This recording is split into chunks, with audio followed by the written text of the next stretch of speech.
Ugh, it crashed again.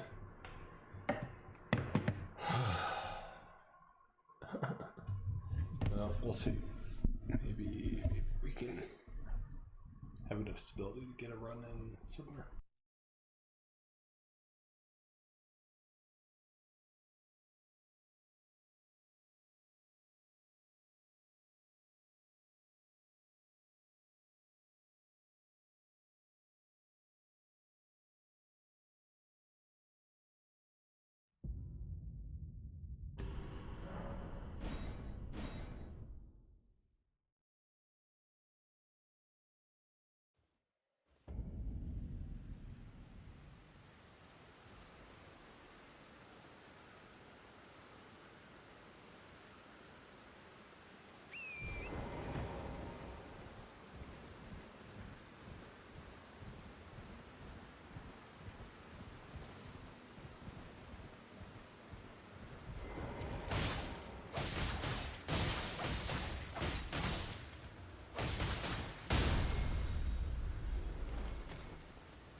That did go right. Wait.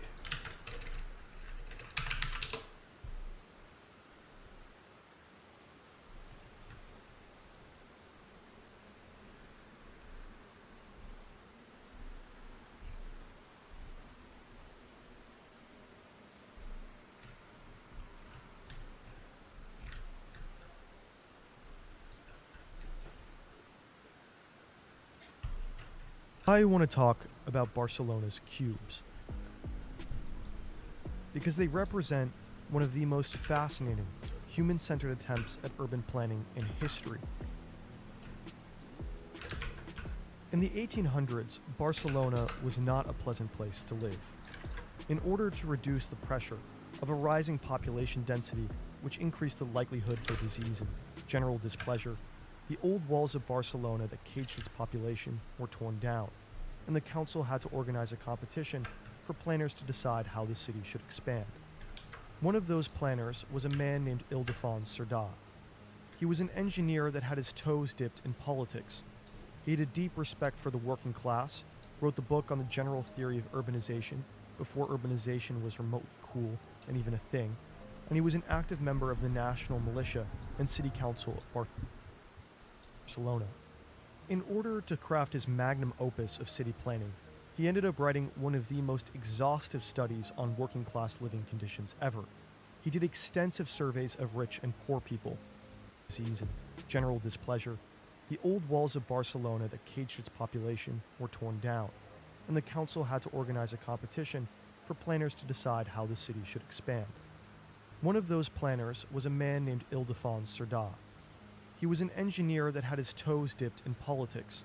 He had a deep respect for the working class, wrote the book on the general theory of urbanization before urbanization was remotely cool and even a thing, and he was an active member of the national militia and city council of Barcelona. In order to craft his magnum opus of city planning, he ended up writing one of the most exhaustive studies on working class living conditions ever. He did extensive surveys of rich and poor people. He identified a relationship between class and space, with the bourgeois having an average of 3.6 cubic meters of space per person, while the working class had 0.9. He analyzed interiors of homes and studied ventilation to try and determine optimal street widths or airflow. But his largest goal, unconventional at the time and increasingly vogue now, was to have an empirically backed, rigorous view on how to create a city centered around public health. And independent of your taste in design or view on urban planning, it's a marvel of human ingenuity. One of the first things you'll notice is the straight grid pattern, which is different from traditional radial city designs. This was a practical choice. Grids are easier to navigate than circles, and they're also probably easier to build on. but it also tells you something about Serdah's focus on equality.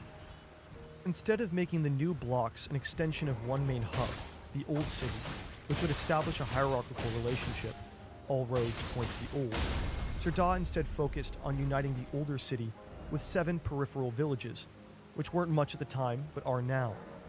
The new city wasn't really an extension, in so much that it was just the city. This is something a radial city design can't really do justice to, like, for example, in a city like Paris. Now that being said, it would be wrong to say he invented grids. No, that would just be wrong. But Serdah's grid was unique.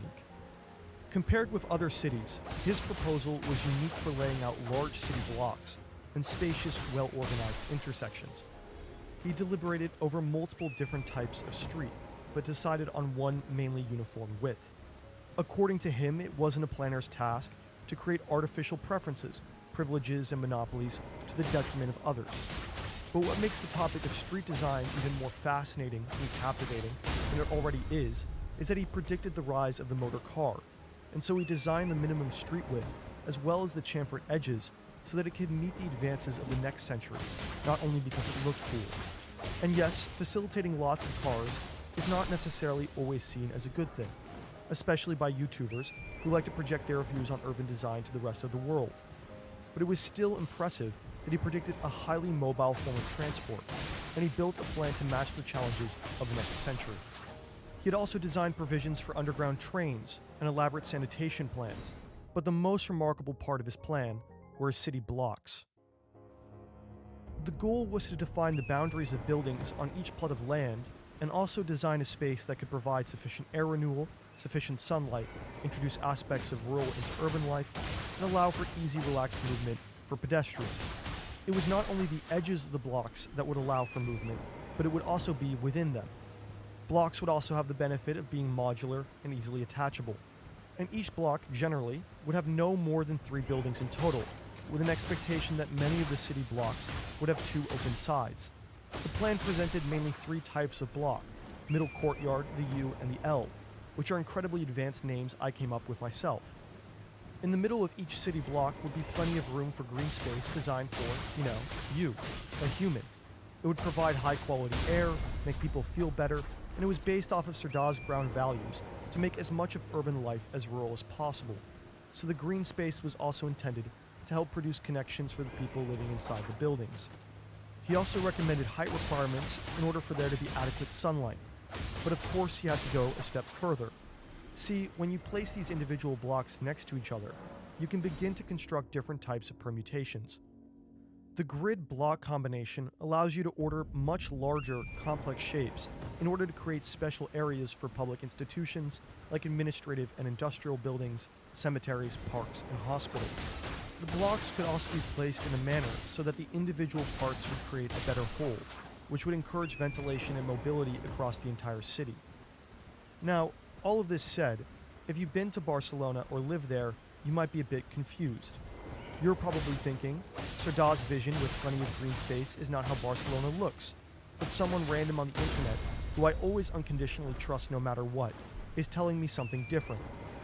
But your doubts are actually justified. Accessible courtyards with plenty of green space and open sides were the rule in Serdah's vision, but today they are the exception. Instead, Barcelona has the luxury of having a bunch of 4-sided blocks and a lot of drunk tourists. And that's because Serdah's plan was modified multiple times. Due to external pressures, most buildings were first extended, parking garages were constructed, the sides would be filled up, and the height requirements would be ignored. The result is multiple 4-sided courtyards across the entire city, filled with parking garages rather than green space. As opposed to having multiple open courtyards that could allow people to walk across the entire city, the sidewalks on the side of the blocks are practically the only option. The plan was also intended to be anything but hierarchical, but today it actually is. For many, the negative repercussions of these modifications may seem obvious, but there is a silver lining. For one, the cubes of Barcelona today got me to make this video. In exchange for high-quality air, pedestrian mobility, and a stronger sense of community, you instead get a superficial YouTube video, essentially inspired by one Wikipedia article with a reliance on much smarter academics for my own gain. But it would also be incorrect to say that Cerdà's vision failed. Cities evolve, and Barcelona is still changing, and it's safe to say that he laid a groundwork for where it's headed. As Barcelona attempts to greenify its city, which isn't a word but still sounds right, Cerdà's original intentions come in handy. Not only are the courtyards being reclaimed, albeit slowly, bringing back some communal green space, but the blocks make policies such as superblocks a lot easier, which means segmenting off large areas of city where there will be requirements for maybe slower cars, no cars at all, and investment in green infrastructure. If the citizens of Barcelona were not able to thank Cerdà in the 1900s and early 21st century for the values he tried to craft a city around, perhaps they'll be able to thank him in the coming future. Before any of you attention-deficient apes click off this video, I want to give a special thank you to Professor Newman. I do agree with you. Planning's, it's not rocket science. That's correct. It's much more complex.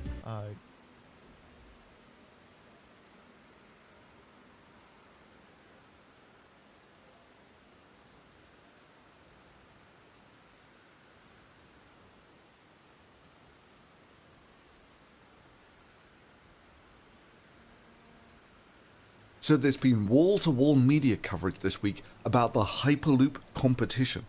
The Hyperloop, once a concept, now very much in development, is a mode of transportation that has the potential to change how we think about travel.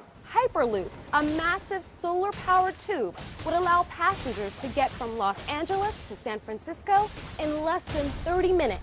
It's going to be able to reach, in theory, speeds of 700, maybe even 800 miles an hour. Just to get from LA to San Francisco in 35 minutes, there's almost nothing else like that. The Hyperloop high-speed transportation system has moved a step closer to reality. But to explore the boundaries of physics and see what is really, really possible. And I think we'll find that it's way more incredible than we ever realized.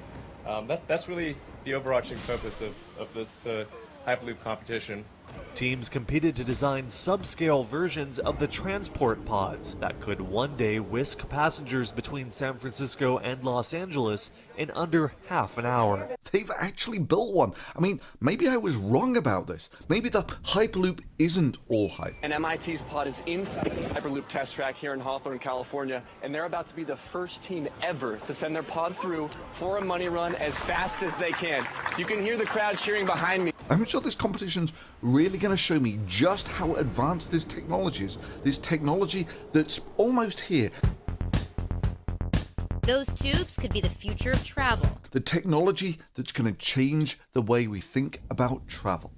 By the end of 2016, the end of this year, we'll have demonstrated Hyperloop operating with all of its components. We'll have showed the world this isn't a pipe dream, this is actually reality. Our ability to travel faster across the world has consistently been a catalyst for change. This effect can be seen right back to the domestication of the horse. Hyperloop One designers say this technology could be ready to go by 2020. We're only just talking a few years away. Do you actually believe that that's possible? Probably going to be cargo first, probably going to be a route that's not 300 miles, but maybe 50. When I sat in one, Hyperloop starts to feel real. Will the seats be more reclined? Because going 750 miles an hour, I feel like I kind of want to lean back. Or maybe not. So the test track they built was about 4/5 of a mile long. The tube is 4,150 feet long. Seriously, they couldn't even build a mile-long test track. And even at that, that's the second largest vacuum chamber in the world.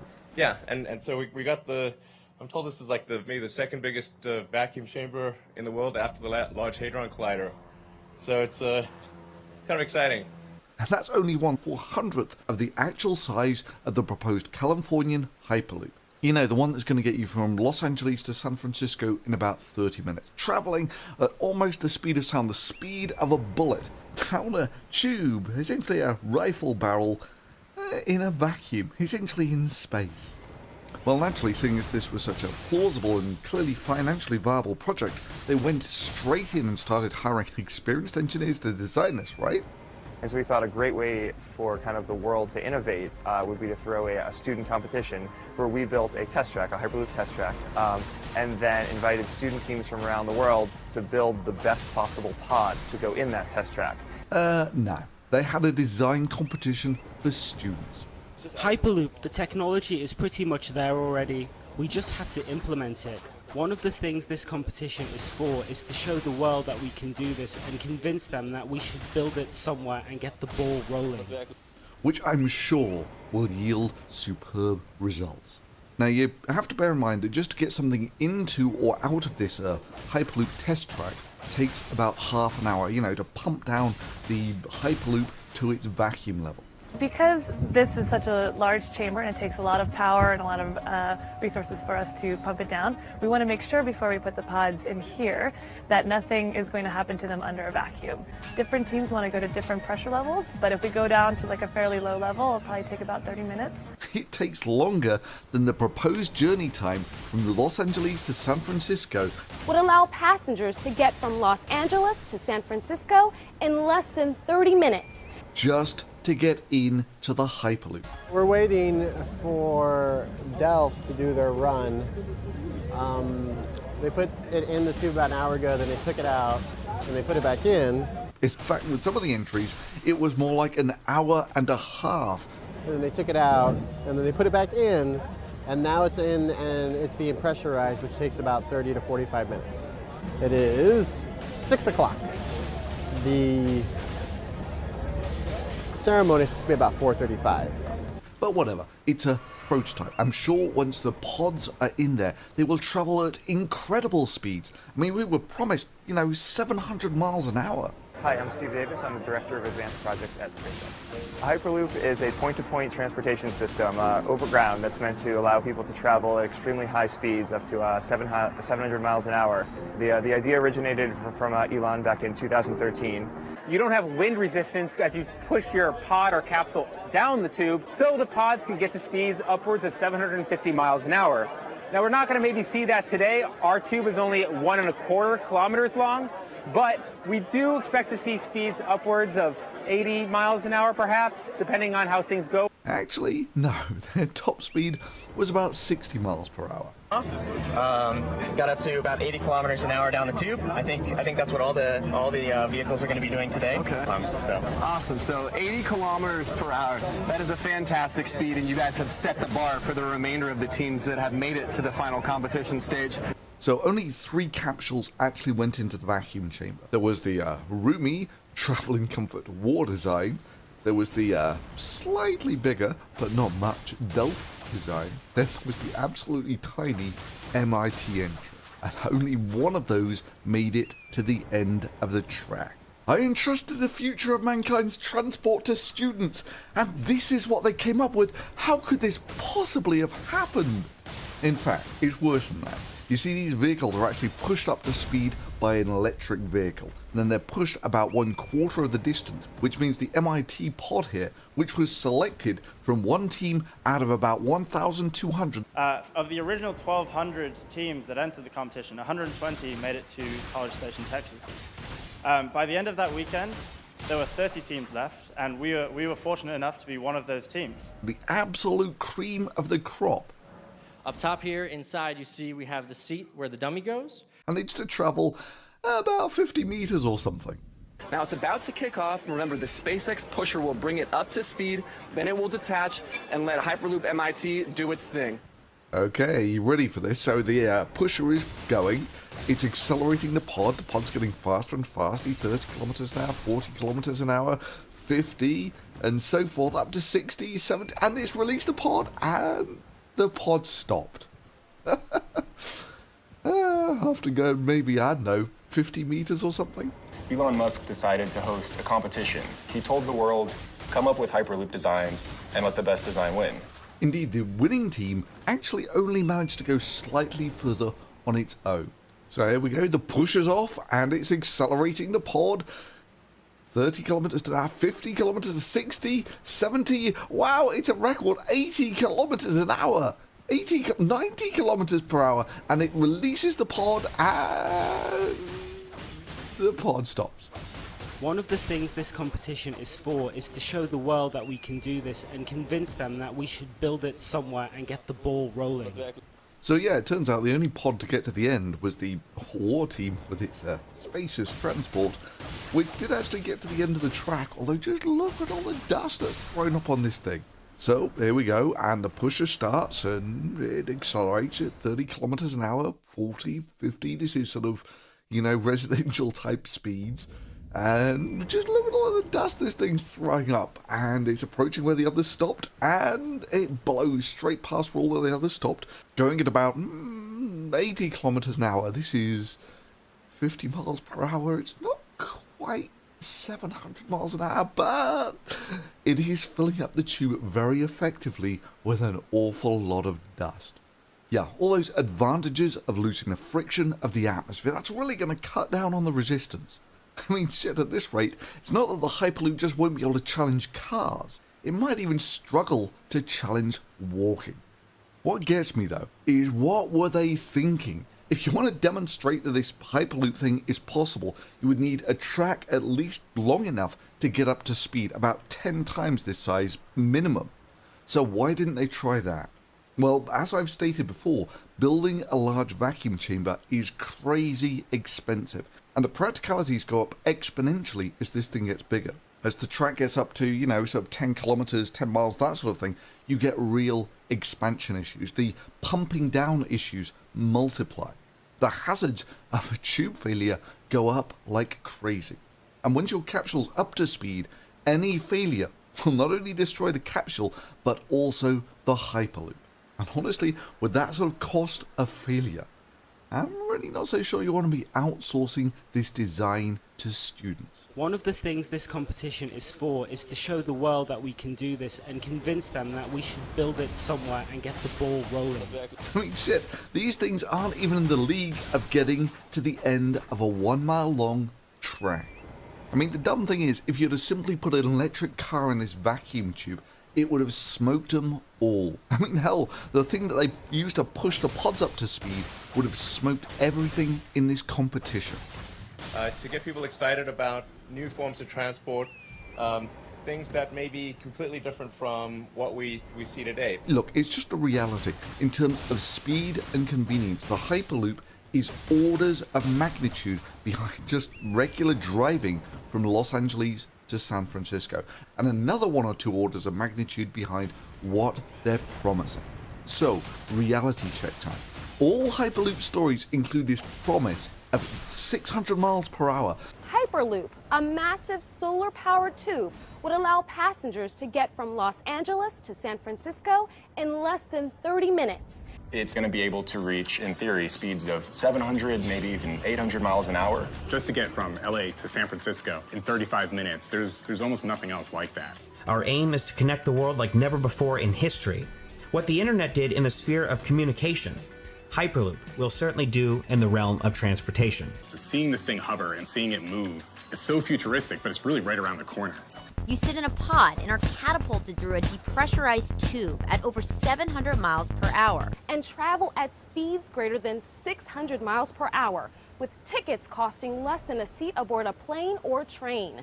Awesome. So 80 kilometers per hour. That is a fantastic speed, and you guys have set the bar for the remainder of the teams. But curiously, none of them tell you that 2 out of the 3 pods selected from over 1,200 didn't even make it to the end of a 1 mile track, even though they were pushed for about 1/4 of the way by what was essentially an electric car. Yeah, Hyperloop. Pretty much what it says on the box. When I sat in one, Hyperloop starts to feel real. Will the seats be more reclined? Because going 750 miles an hour, I feel like I kind of want to lean back. No worries, dude. Hyperloop can do that for you.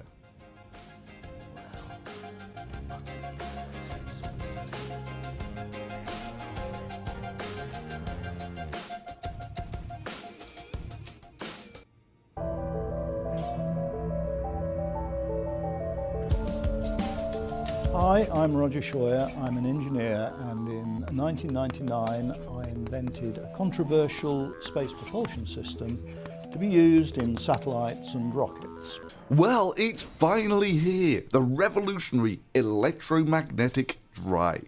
So M-Drive is going to change the world because, first of all, it will give us flying cars. The one that's going to give us hover cars. It will give us unrestricted access to anywhere we want to go to in space.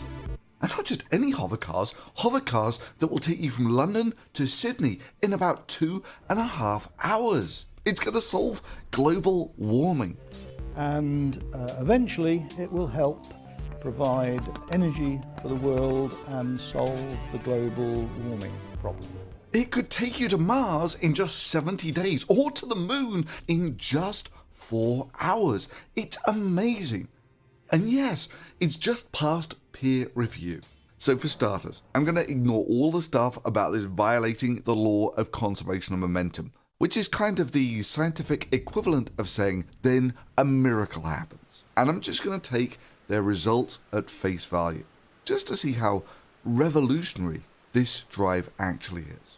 Now, firstly, I should make it clear that the inventor of the drive, that's the guy making the remarkable claims, weren't the same people who actually did this recently published study. They seem to be independent. So according to their peer review paper, it produces a whopping 40 to 80 micronewtons of force for 80 watts of power.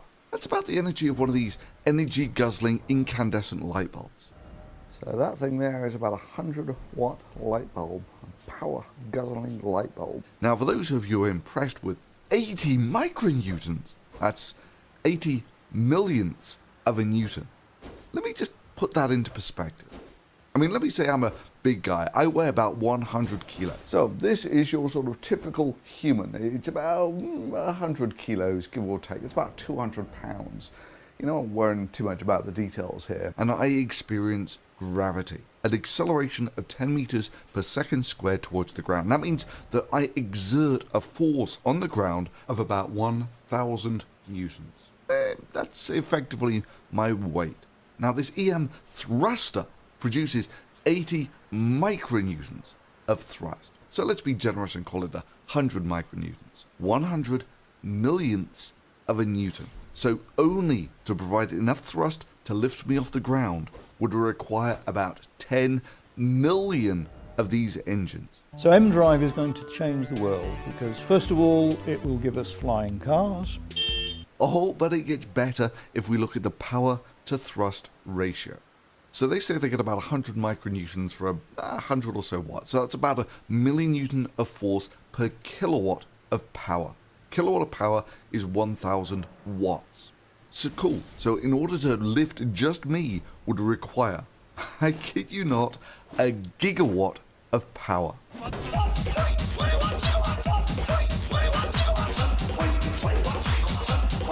That's not to send someone back to the future. That's just to lift one person off the ground. So, perspective time. The entire electrical generating capacity of America is 1,000 gigawatts. So the entire grid of America, using the EM drive, could lift about 1,000 people off the ground.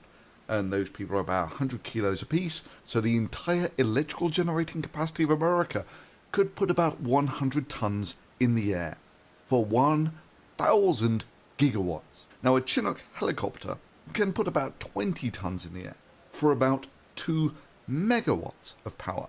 So 5 of them could lift, again, about 100 tons for about 10 megawatts. That means that regular motors are about 100,000 times more effective than the EM drive, the M drive.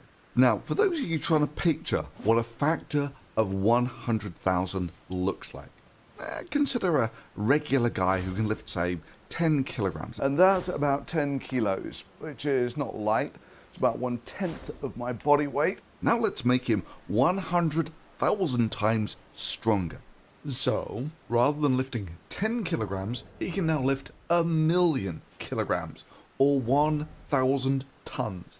That's the equivalent of lifting 10 super heavy tanks, or one of these super stupid tanks that Germany never quite got around to making in World War II. By side with a modern tank, the Rat would have been colossal. Weight 1,000 tons. Length 35 meters. So let's see, their device produces this amazing 100 micronewtons, about the same force as 10 millionths of a kilogram. So it's about the same force as the weight of a single drop of water. Okay, so the EM drive produces about 10 milligrams of thrust. This is a milligram balance. So let's do 1 drop of water. Which according to this, it's about 40 milligrams. So that's 4 times the thrust of the EM drive. Okay, let's get that down to about 10 milligrams if we can. Yeah, it's 15 milligrams. That's close enough, right? So that's about the actual thrust that the EM drive produces. And it can do that for about 100 watts of power. So if you were to just take the energy that a typical human consumes per day and express that in terms of a power rating, your typical human actually consumes about as much power as a 100-watt light bulb, one of these energy gobbling light bulbs, which is curiously about the same amount of energy that the EM drive needed to produce 10 milligrams of thrust. Okay, so let's see what I can produce in the way of thrust just by using my breath.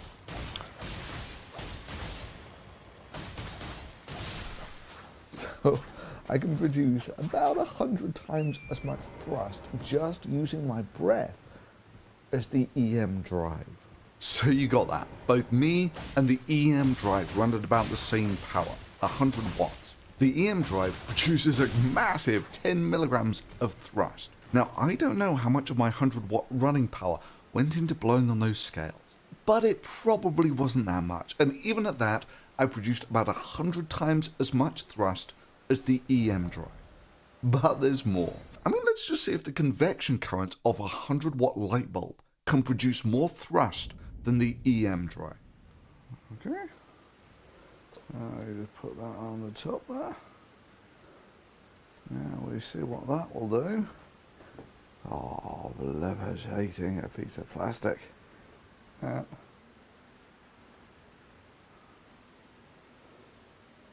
There you go. My little light bulb just about produces enough thrust to keep them airborne. So how much does that weigh?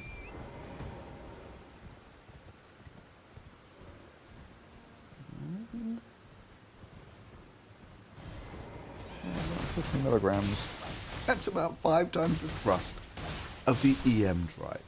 Or maybe a slightly different way of looking at things. This light bulb takes 100 watts of power to run. That's 100 joules per second. So the power to run this light for just 1 second is 100 joules.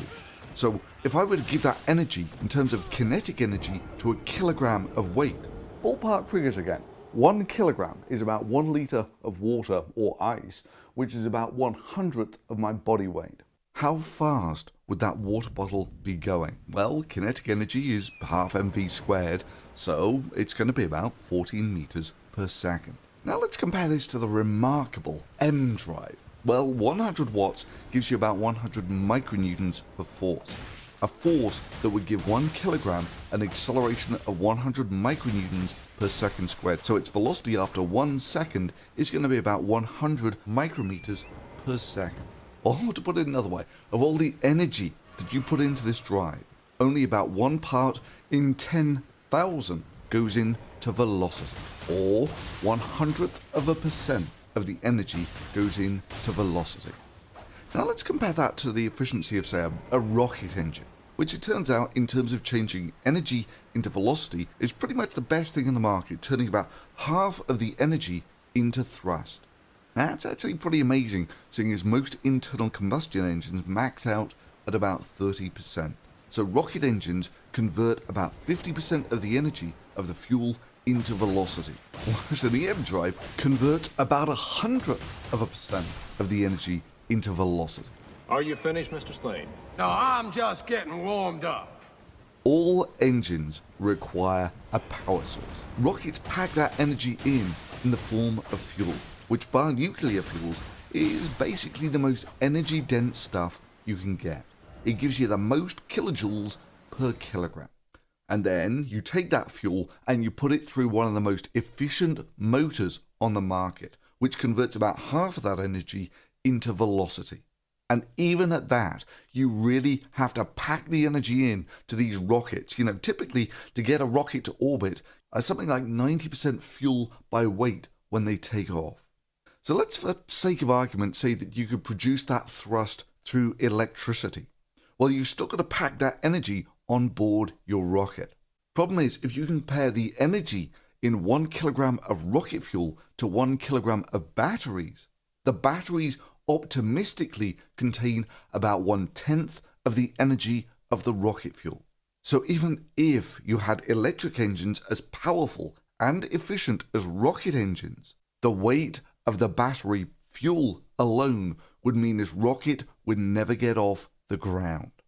Oh yeah, and the EM drive is nowhere near as efficient as a rocket motor.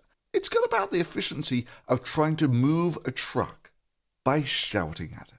But there will be a much more serious application, and that will be when we can use M-Drive for low-cost access to space, and we can start launching solar power satellites. I mean, it's a no-brainer. Once you can get low-cost access to space, then you can solve the world's energy problems. Well, I actually have no trouble with healthy skepticism. However, I was very shocked by the level of personal abuse that came back.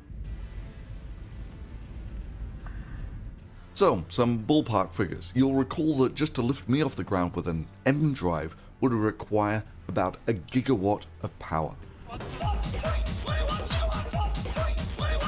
Or to look at it another way, as a watt is 1 joule per second, to lift me off the ground, just one person off the ground for 1 second, would require 1 gigajoule of energy. It turns out there aren't really batteries that can hold 1 megajoule of energy per kilogram yet. But let's just say for sake of argument that they did. That means to lift just one single man off the ground for 1 second would require 1,000 kilograms, 1 ton of batteries. And indeed, I still get some insults on some of these internet forums. But I guess I've got pretty immune to it now and just put it down to very strange people being out there on the internet. Oh, and just so you know, that's enough energy to vaporize you about 5 times over. I mean, it's a no-brainer. Once you can get low-cost access to space, then you can solve the world's energy problems. Call me skeptical, but I don't think with the EM drive we're quite into the league of hover cars yet. In the next decade, M-Drive technology will start to be being used all over the world. I think most people will only really notice M-Drive when they can call up a personal air vehicle, land vertically outside their house. It will take them wherever they want to go, quietly, comfortably, safely. That's the sort of consumer application that we're looking towards. Or free space travel and the such like. But there will be a much more serious application, and that will be when we can use M-Drive for low-cost access to space. The UK Ministry of Defence and the American Department of Defence are interested in M-Drive. And that's assuming that what they've got in the paper is correct, which it isn't. So how do they claim this drive actually works? Because it's just microwaves bouncing around inside a copper cone. Put electrical energy into this connector here, and it produces a force in this direction which propels the thruster and anything it's connected to in this direction. Well, they claim that due to the microwaves bouncing up and down inside this cone, that somehow generates thrust. Yeah, that violates the conservation of momentum, and that's just not going to happen. I mean, your suspicions may first have been raised by the massive press release that NASA did, how they had results that showed that the law of conservation of momentum was wrong. Oh wait, they didn't. And even if they had, NASA's not beyond putting bullshit out there. You know, arsenic-based life, and the incredible response it got from the scientifically literate press.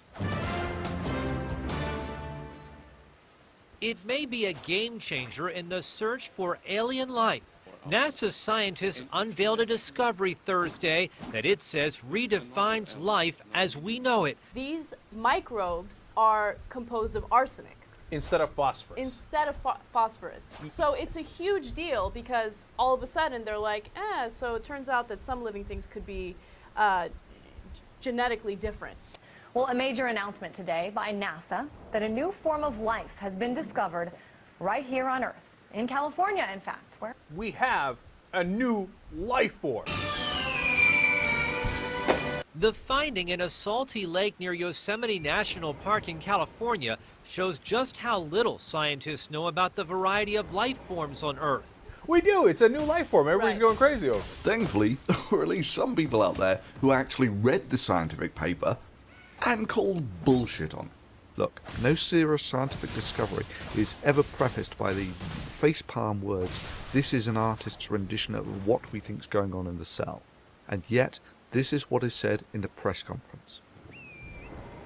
So it was associated, it was inside the cell, it was somehow associated with the DNA, and it had this chemical environment, or it had an analogous sort of, it's like sitting at a dinner table and you and your neighbors and how we might see that you were all around. Well, what should be in the place of phosphorus looked like it was arsenic. We measured it as arsenic. And so let's look at an artist's rendition of what we think is going on in the cell. Let's roll that animation, please. So here we're seeing the beautiful, elegant structure of the double helix of DNA. And what I want to highlight is the phosphate backbone, we say, and that's the light orange balls. And it stitches together as we see the edges of DNA. It holds together the DNA, the backbone. And so what we think is happening, what all the evidence we've collected suggests, is that instead of these, we'll see these orange, light orange balls disappear. And represented by green balls, we see that arsenic would be substituting for phosphorus in the backbone of DNA. And you can see how critical this component of the DNA might be. Now let's compare this to what is actually said in the conclusions of their science paper. How arsenic insinuates itself into the structure of the biomolecules is unclear, and the mechanism by which such molecules operate are unknown. Now if they'd have said that in the press conference, I wouldn't be making this video. But then again, they wouldn't have anything to have announced at the press conference. That I've isolated a microbe that's doing something very different. It can survive with exceedingly high levels of arsenic. It seems to be growing in a unique way, and hopefully, very shortly, we'll be making a very interesting announcement. And that announcement could have a huge impact on the search for extraterrestrials. Or it could not. Or my well-researched BBC documentary. It could just be that this great announcement was she was effectively evicted from her job and her groundbreaking paper was put on retraction watch as subsequent studies showed her results were bullshit. Yeah, I know, who could have seen it coming? But in this case, yeah, NASA, despite the fact that if this was true, it would throw away the whole rulebook on physics. Yeah, curiously, they didn't want anything to do with publicizing this. You see, it's as simple as this. Remarkable claims require remarkable evidence. And honestly, having to measure your thruster on one of the world's most sensitive balances, ain't it? With most space-type engines, it's a matter of can you build a rig strong enough to actually hold the engine down? Other than, can you make an instrument sensitive enough to determine whether it's actually producing thrust or not? Nor is passing peer review for some gamma ray dumping ground exactly a stamp of approval from the academic community. And it's not helped by the fact that other people have also got thrust out of these things, and then once they've managed to get rid of the errors, curiously that thrust vanished. Well, they claim it's all the microwaves bouncing up and down inside this cone, which is just a complete non-starter. You gotta understand that photons, while they have no mass, do actually have momentum. It's a quantum mechanical thing. So the photon drive is perfectly possible. But because photons have a lot of energy and almost no momentum, it's just one of the most power-hungry methods of propulsion ever. I mean, you gotta know that photons produce almost no thrust. Otherwise, every time you turn it on a lampstand or something, it would blow itself over with the momentum from the photons. So yeah, you can actually have a photon thruster, it's just they're gargantuanly inefficient.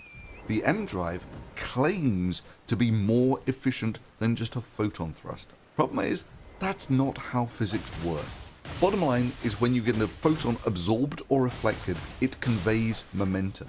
The thing is that just a photon bouncing back and forth in a cavity is not transferring any net momentum anywhere.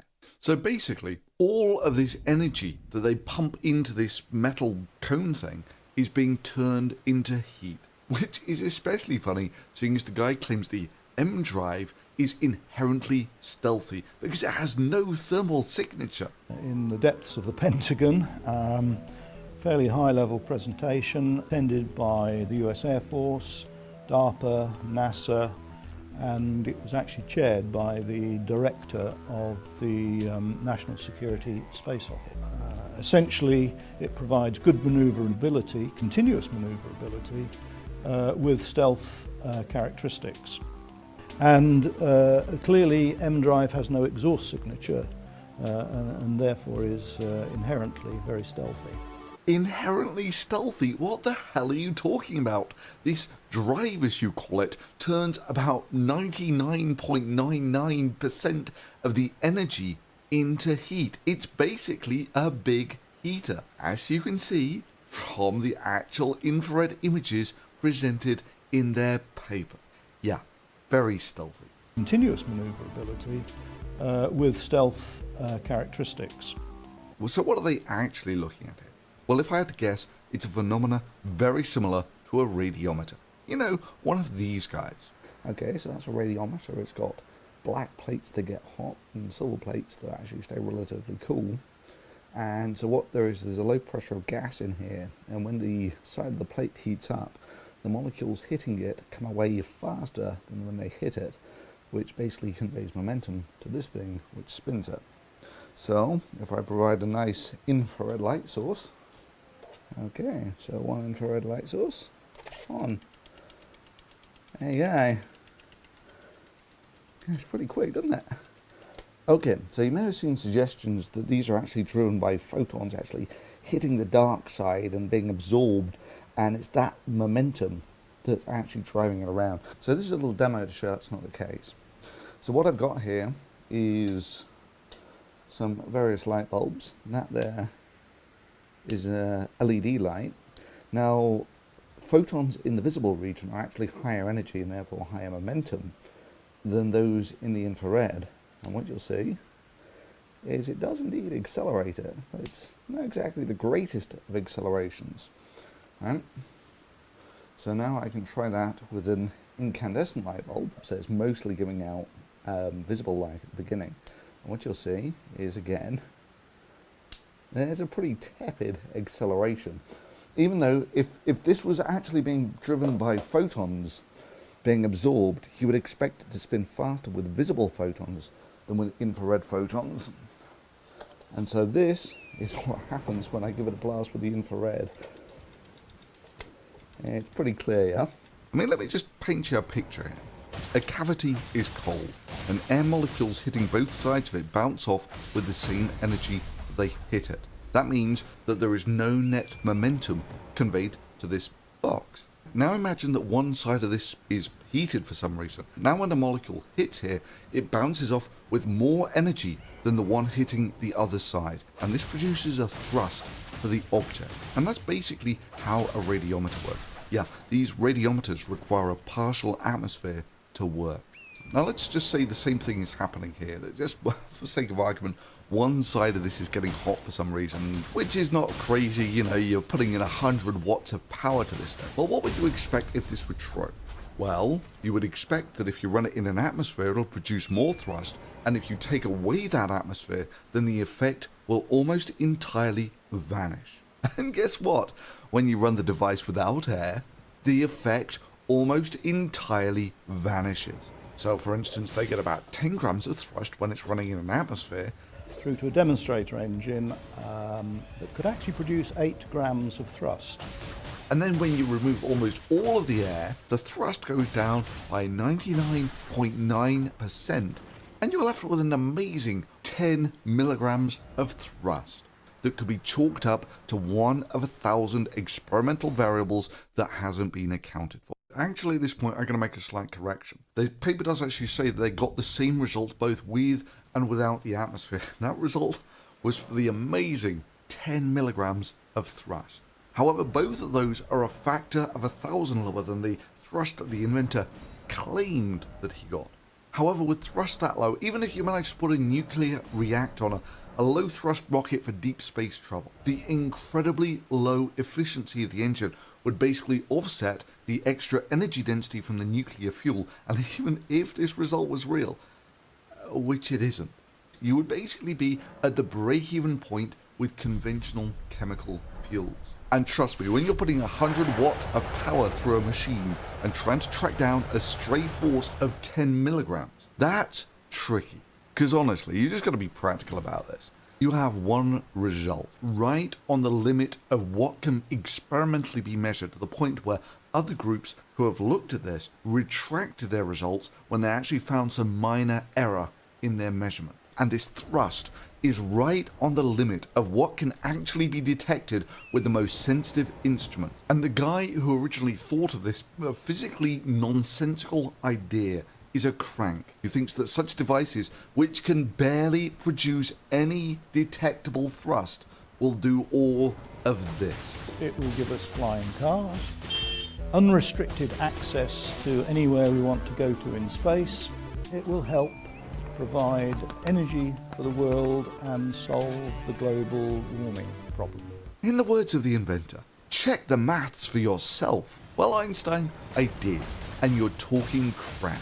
But hey, if I want an engine that's 1/10,000th of the efficiency of a regular rocket engine, that runs off an energy source that's 1/10th as powerful as rocket fuel, all to produce a thrust that is barely detectable on some of the world's most sensitive scientific instruments, then I'll know just where to come.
A 100 times more powerful than a classical telescope.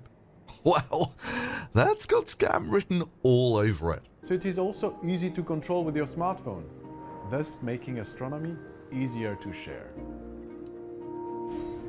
Okay, now I'm sure. If you've ever looked through a telescope before, there are a couple of things you never do. You never touch the telescope while you're looking through it, especially something as flimsily mounted as this. It just shakes the image way too much. And secondly, are you seriously trying to do astronomy from inside a brightly lit conservatory? $2 million raised as well. Look, it's even got pictures of a normal telescope and the EV scope. Well, that can't be right. I have a normal telescope, and this is what a picture of the Eagle Nebula looks like through my telescope. On M16, doing a 2-minute exposure to a star is some insignificant fraction of the universe. Right, our exposure is finished of the Eagle Nebula. There he is. Is the thing, that's the Eagle, obviously. This is the thing that Hubble took all the pictures of. And they're called the pillars of creation, and the areas of star formation. But if you were like the Hubble telescope or something, I could believe it. But this ain't 100 times better than any of my telescopes. And none of my telescopes are particularly fancy. Look, you're talking about what you can see through the eyepiece, right? Years later, I thought of an instrument capable of accumulating light in a unique way. Accumulating light in a unique way? What, you mean like astrophotography has been doing for the last 100+ years? You just point the telescope at one point in space and accumulate more and more light. And then you can display it on a computer screen or a viewer somewhere. I mean, that's not what you're doing. You've done something completely unique, right? Capable of accumulating light in a unique way, so we could finally see those nebulae, those galaxies, all in a matter of seconds and directly through its lens. Nope, they've just put an imager at the prime focus of the telescope. Damn, this was nothing new when I was doing it about 10 years ago. And even back then, if I put a digital SLR at the prime focus of the telescope, I could take pictures like this in about 10 seconds. Or like this in about 2 minutes. So basically, the EV scope doesn't have an eyepiece. You can never look through the telescope, and that fundamentally limits what it can do. I think what you actually mean is you're going to stick a gimmick viewer on your telescope, which, let's be honest, if you're going to have a viewer, don't put it on the telescope. Like I was saying, if you're taking long exposures or trying to record anything through a telescope, the last thing you want to do is touch the telescope, because it shakes the telescope. And that's true if your telescope is mounted like a tank, like this one, but doubly so if the mounting on your telescope is flyweight and shaky. I thought it was amazing. I actually majored in physics and was really interested in astronomy when I was at MIT, and really used to look through a lot of hobby telescopes, and this was some of the best that I've seen. No. The only guy who would make a comment like this is someone who knows almost nothing about astronomy. But hang on, didn't he say that he did his degree in astronomy or something? Well, he's listed here as Johns Hopkins University. I wonder what department he's in. Psychology and brain science. Maybe that was something more pertinent and worth mentioning than just name-dropping MIT. Look, almost no one, especially someone who does astronomy as a hobby, would use a scope this small because it simply lacks optical performance.